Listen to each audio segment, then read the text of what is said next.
Hey YouTube, it's me again. Already know Miss Lady. Came in to another review on the game. Yeah. This I'm telling you, the game this season is real different from what I initially thought it would be. But no, it is what it is. Alright. I wrote out some notes this time so I won't miss anything.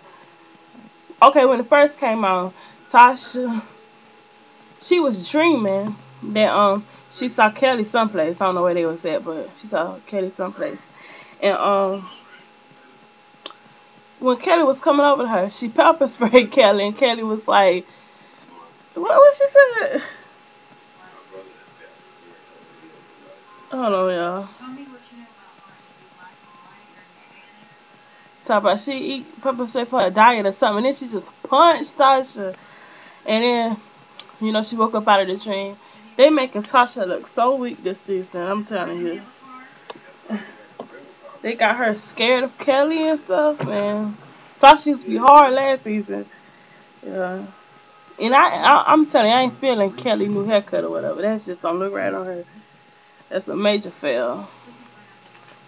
Okay. And after that, when the show came back from commercial, her and Kelly and Tasha, they become friends again on her new show.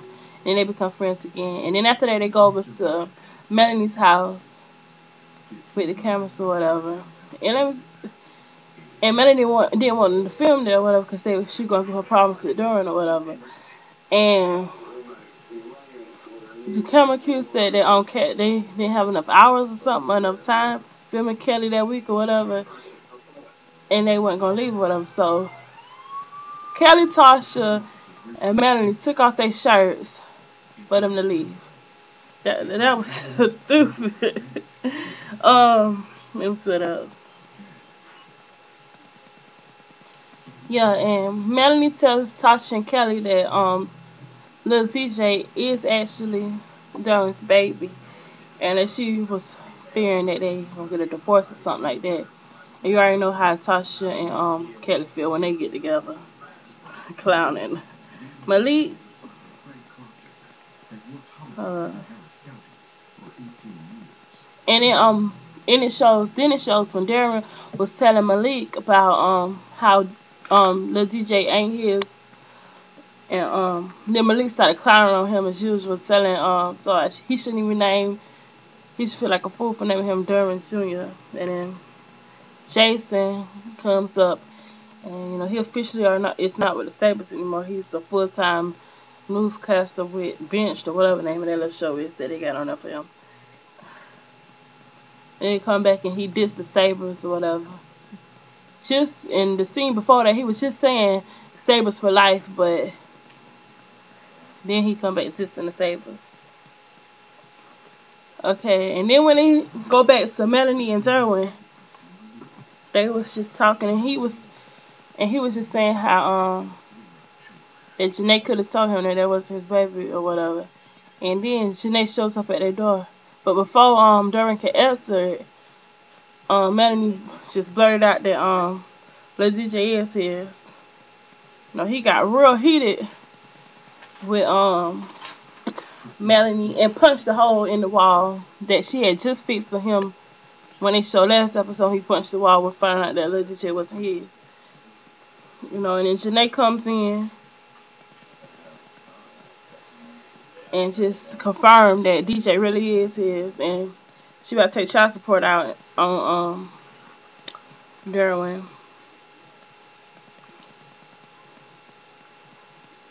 They just messed up altogether. I don't see why Melanie keep messing up with that fine piece of man right there. They need to trade him off to somebody that want him.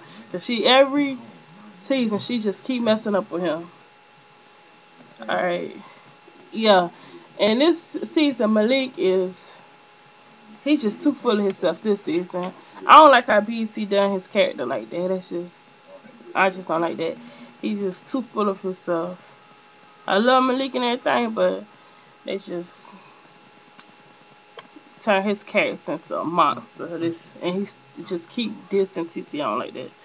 Okay, the next scene, Jason becomes a full-time anchor with the show Benched. And then Jason do the Pixie Shuffle, Dip and Pitts 2K11. The whole song ain't nobody in the club was feeling it. He's still going on Dip and Pitts and Dip and Pitts. That was the funniest moment in the show for me. I was waiting for that for seeing the commercials. Wasn't nobody feeling him. Jason done fell slap off. And after that, Melanie apologizes. When they come back for commercial break after showing that, Melanie apologizes to Derwin and she said she was going to go stay with Kelly for a while so they can have their space or whatever. But then Derwin, you know, he basically accepted her back and was just saying that she could stay, but it was a few exceptions. Tell him he was basically telling her to stay out of the business with him and Janae and the baby or whatever. And that's basically was it. This episode wasn't nothing too big. I'm glad that Zerwin kept Melanie, but I didn't really think it was gonna go down like that though. And yeah, I got two questions. Who? Because I think it was the season before. I mean, not the season, the episode before this one, the one that happened last Tuesday. It might have been this episode. But Melanie was saying something about the Sunbeams. So I want to know who is running the Sunbeams this season since Kelly is not married to Jason no more. So I was just wondering who is leading the Sunbeams and whatever happened to Tasha and Rick Fox getting back together, because you know the last season they showed after Derwin and Melanie's wedding that he had came back. So what happened to that? BT, you messed up. You must take got enough money for the man. But anyways, that's all of my review. No, check in next week. Same time, same place. And I'll holler at y'all later. Deuces.